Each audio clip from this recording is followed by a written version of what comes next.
When I moved into that old Halloween rental, I thought the creaking was just the wind, until I realized the house was breathing.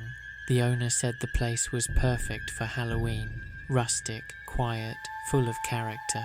The first night, I noticed the walls exhaling warm air, like someone sighing from inside them. At first I laughed it off, but when I pressed my ear to the wall, I heard it, a heartbeat, slow, deep and rhythmic. Every time I turned off the lights, the house seemed to hold its breath, and when I turned them back on, it exhaled again, long and heavy. I started recording the sound on my phone. Around 3 a.m, a voice whispered in the recording, "Don't stop breathing." The next night I found fresh condensation on the windows, but the shape wasn't mine. It was a face, pressed from the inside. I tried to sleep in my car, but my phone started playing the same voice, whispering from my gallery, even though I'd deleted it. When I went back inside for my stuff, the floor pulsed beneath my feet. The walls sounded alive. As I ran out, the front door slammed behind me and let out a deep, wet sigh, like lungs exhaling for the last time.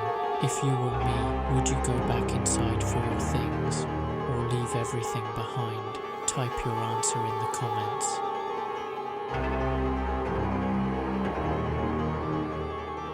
I found an old Halloween mask in my attic.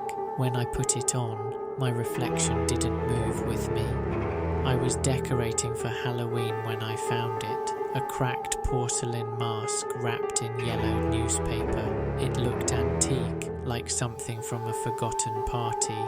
I put it on just to take a picture, but when I looked in the mirror, my reflection tilted its head the opposite way. I froze, took the mask off, and the reflection still wore it. The lights flickered and the air turned colder, like the room was shrinking.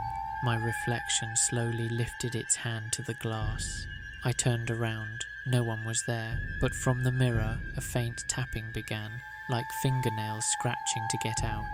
I threw a cloth over the mirror and left the room. Minutes later, the sound continued, muffled but constant. When I checked again, the mask was gone. Only my reflection remained, smiling. That night I woke up to see the mask hanging on my wall, facing my bed. Would you dare look back at the mirror after that, or smash it right away? Tell me what you'd do. Every Halloween, my neighbour carved the same pumpkin face, but this year, the pumpkins started looking like people from our street. Old Mr. Harlan across the road was famous for his pumpkins, perfectly carved, glowing all night, but this year they looked disturbingly real. The first one had eyes like Mrs. Taylor's, our mail lady. The next morning she didn't show up.